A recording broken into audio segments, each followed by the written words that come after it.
So hello friends, welcome to my new blog. I hope की तुम्ही सर्वजण चांगले असाल. तर मित्रांनो, सर्वप्रथम तुम्हाला सर्वांना माझ्याकडून रामकृष्ण हरी. मित्रांनो, तर मी सकाळी उठून गरम पाण्याने मस्त आंघोळ केली. थंडी तर खूपच वाजत होती, कारण इथे जवळ नदी होती.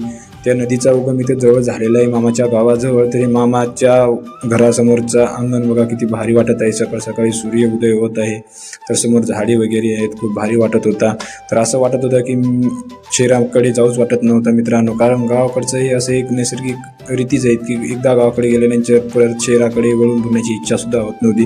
पण काय करावं, मजबुरी असते. शेवट आपल्याला पैशासाठी कमतरता असते, त्यामुळे आपल्याला शहराकडे काम करण्यासाठी जावं लागतो. तर आजीने आम्हाला गरम गरम चहा दिला. तर मित्रांनो, कमेंटमध्ये नक्कीच सांगा कोणी कोणी कप आणि बशीमध्ये चहा पिला आहे. आता तर सध्या तर शहराकडे राहिलीच नाही कप बशी, फक्त आणि फक्त हे गावाकडेच भेटते. शहराकडे फक्त काय कप आणि बशी होता, तर याच्यातून फक्त कप राहिलं आहे, बशी तरी गायबच झालेली आहे. तरी फक्त आणि फक्त गावाकडेच असतो आणि प्रत्येक गोष्टी जास्तीत जास्त म्हणजे गावाकडेच आता जुन्या गोष्टी राहिलेल्या आहेत. तरी बघा, आजी खूप चांगल्या प्रकारे या कारवडीची पूजा करत होती.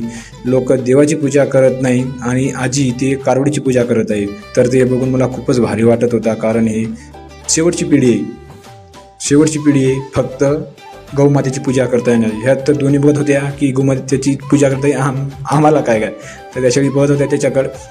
तर डोक्यात एक विचार आला, अरे आपण शहराकडे असताना जर आपल्यासमोर गाय असती, ती गाय जर प्लॅस्टिक खात असेल, कॅरी बॅग खात असेल, तर आपण त्याच्याकडे फक्त बघत असतो. त्याच्याकडे आपण एक विचारसुद्धा डोक्यात येत नाही की अरे ती मरल, काय होईल काय न, त्याचं पुढे जाऊन कसे होईल, त्याच्या पोटात बाळ असेल का काय. आपण तो कॅरी बॅग बाजू टाकण्यासाठी तर आपला तो विचार येत नाही. पण शहरापेक्षा गावाकडे खूप भारी असतो.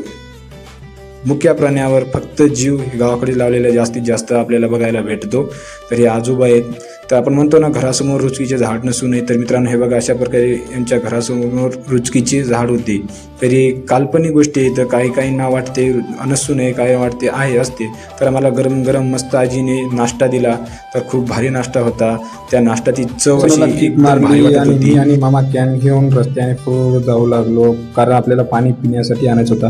हे गली के कुत्ते देखो कैसे सो रहे. तर मी मामा फायनली याच्यावर आलो, पाणी फिल्टरवर तिथे आल्याच्या नंतर मामा खिशात चेक करू लागले की 5,000 रुपये चिल्लर आहे की नाही, कारण पाणी फिल्टरवर नोटा चालत नाही, ते फक्त पाईन चालतो. तरी अशा प्रकारे मधातून पाणी फिल्टर, गावाकडे सुद्धा पाणी फिल्टरचे आता खूप तर पॉईंट टाकले, त्याच्यानंतर तो पाणी आला. इतर सिस्टीम खूपच भारी आहे मित्रांनो. पैसे इधर डालने का और यहाँ से नल के पाणी आने का. तरी आमची कॅन अर्धी भरली होती मित्रांनो.